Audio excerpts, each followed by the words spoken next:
Oke teman-teman, siap-siap ya, karena dunia pendidikan di Indonesia akan segera mengalami sebuah gebrakan besar. Ada peraturan dasar baru yang siap mengubah cara kita belajar dan mengajar. Nah, kali ini kita akan bedah tuntas apa artinya ini semua untuk setiap ruang kelas di seluruh negeri. Yuk, kita mulai. Coba deh, kita bayangin bareng-bareng. Gimana kalau setiap pelajaran itu rasanya kena banget, setiap murid punya motivasi dari dalam diri sendiri, dan ruang kelas itu jadi tempat yang seru dan penuh semangat. Nah, pertanyaan inilah yang jadi ruh dari semua perubahan yang akan kita bahas. Dan ini bukan lagi sekedar angan-angan loh.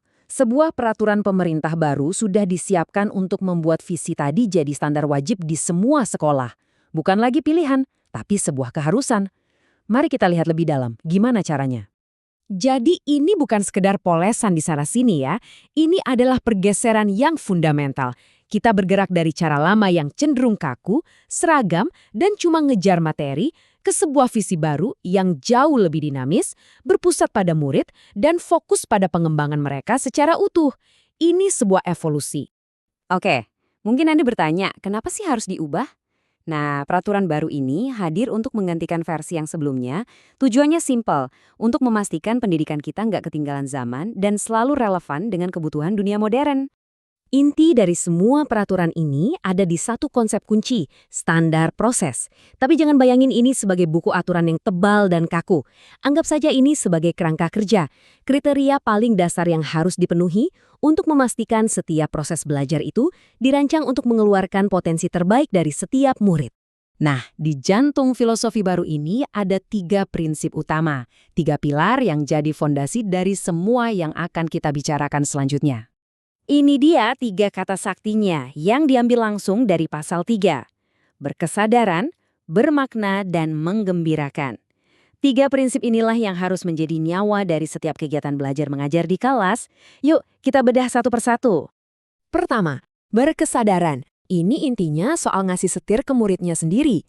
Mereka diajak untuk sadar apa tujuan belajarnya, gimana cara menjaga semangat, dan gimana mengatur cara belajarnya sendiri.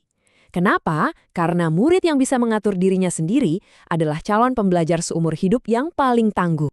Kedua, bermakna. Artinya, pelajaran itu nggak lagi ngawang-ngawang. Prinsip ini menuntut pembelajaran yang nyambung langsung sama dunia nyata. Jadi, apa yang dipelajari di kelas bisa langsung kelihatan gunanya dan bisa diterapkan dalam kehidupan sehari-hari mereka. Dan yang ketiga, menggembirakan. Jangan salah ya, menggembirakan di sini bukan berarti cuma main-main doang. Ini soal menciptakan lingkungan emosional yang positif, menantang, dan memotivasi. Karena riset otak menunjukkan kita belajar paling optimal saat kita merasa senang dan tertantang. Jadi ini soal fondasi neurologis. Oke, filosofinya udah dapet. Terus prakteknya gimana di lapangan? Kita mulai dari langkah pertama yang paling fundamental, perencanaan. Menurut pasal 5, setiap rencana pembelajaran sekarang wajib punya 3 elemen inti. Nggak ribet, tapi powerful banget. Tujuannya harus jelas, langkah-langkahnya harus terstruktur, dan cara menilainya pun harus sudah dipikirkan dari awal. Oke, rencana sudah matang. Sekarang, bagian paling asyiknya, gimana cara menghidupkan pembelajaran ini di kelas? Seperti apa sih suasana kelas yang ideal menurut aturan baru ini? Nah, ini nih yang keren banget. Pasal 9 ngasih kita daftar rasa yang harus ada di kelas. Kelas itu harus interaktif, inspiratif, menyenangkan, tapi juga menantang. Intinya, bukan lagi soal guru ceramah dan murid mencatat, tapi menciptakan ruang di mana murid bisa aktif, kreatif, dan mandiri. Nah, untuk menciptakan atmosfer kayak gitu, peran guru juga di-upgrade. Yang pertama, dan ini penting banget adalah keteladanan. Guru itu bukan cuma ngajarin materi, tapi jadi contoh nyata dari perilaku yang baik, sikap yang terbuka, dan rasa saling menghargai. Peran kedua, pendampingan. Ini artinya, guru bukan lagi satu-satunya sumber pengetahuan yang berdiri di depan kelas.